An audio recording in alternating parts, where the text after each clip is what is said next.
Salutare, dragii mei! Astăzi avem o nouă turbină la recondiționat.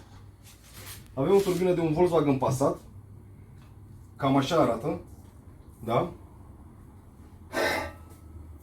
Din ce știm noi până acum, ea a rămas fără ungere. Și după cum se poate vedea, arătăm pe cât se poate. Aici avem axul. Axul turbinei este rupt, da? Deci se mișcă cu mâna, trebuie înlocuit. Ok, în acest caz noi avem un parteneriat cu cei de la AutoTotal. Colaborăm cu ei pentru că sunt foarte serioși și ne dau foarte multe detalii.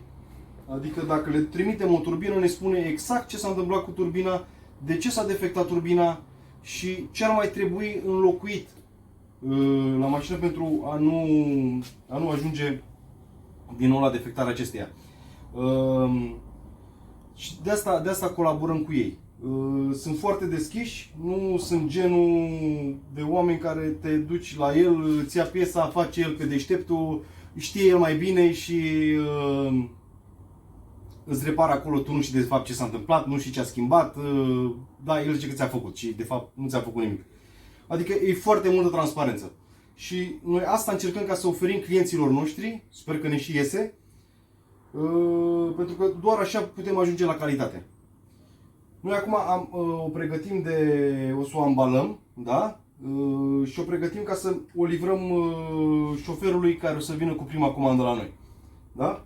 Deci așa arată turbina, da? După cum se vede, da? Curge un pic de praf de rugină așa din ea. Așa. Deci așa arată ea acum. Da? Deci acum așa arată, acum este demontată, proaspăt demontată după mașină. Da? Și o să vedem cum arată și când o să sosească turbina înapoi la noi. La fel o să-i facem o prezentare cu un unboxing. Ok. Ambalat-o, da? Într-un ambalaj care l-am găsit noi pe aici. Da? Avizul este pus de expediere și o dau agentului de la AutoTotal. Și o să vedem când o primim, cum o primim de la ambalaj până la cum arată piesa. Da? Ok. Acum așteptăm să te întorci cu ea. O zi bună! Da. Tocmai am primit turbina de la AutoTotal și să-i facem un unboxing, să vedem ce e înăuntru. Deja avem o cutie mult mai mare, mult mai frumoasă față de ce am trimis noi. Aici avem fișa cu rezultatul testului turbinei, da? Cum ne-au obișnuit cei de la Total, ca de obicei.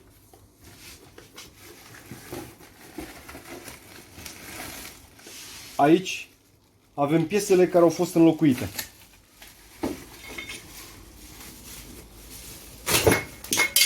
Wow.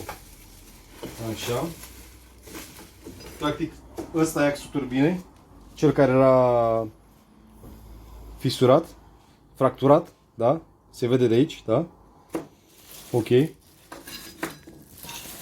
Tot, șuruburi, tot. Asta este cealaltă parte. Da? Se vede cum era Deci a fost zdravăn afectată. Deci inclusiv șuruburile sunt înlocuite în turbină. Inclusiv șuruburile. Acum, aici avem turbina. Asta este turbina. Să punem cutia jos.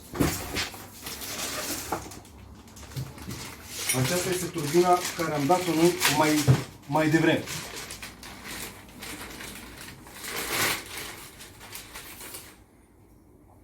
Cam așa arată acum. Deci toată partea asta era ruginită, da? Practic este nou. Este ca și nou. Asta înseamnă o turbină recondiționată. Și aici vreau să subliniez un pic, pentru că mulți fac confuzia între o piesă recondiționată și o piesă reparată. Diferența este următoarea.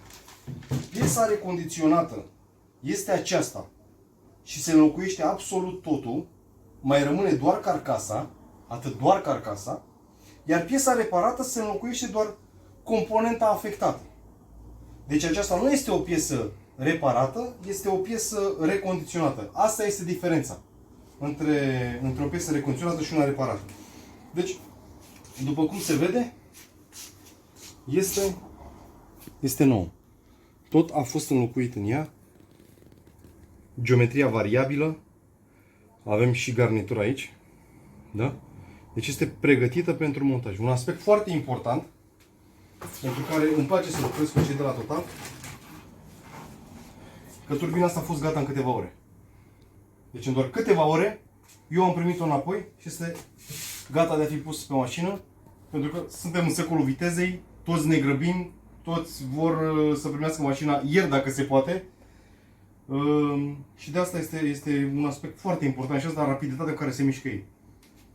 Deci avem o piesă de calitate, o piesă recondiționată cum trebuie, de specialiști, care asta nu se face pe biroul meu aici, ci se face pe un banc special, da? Un banc unde se și centrează turbina, care multe serviciuri nu l-au.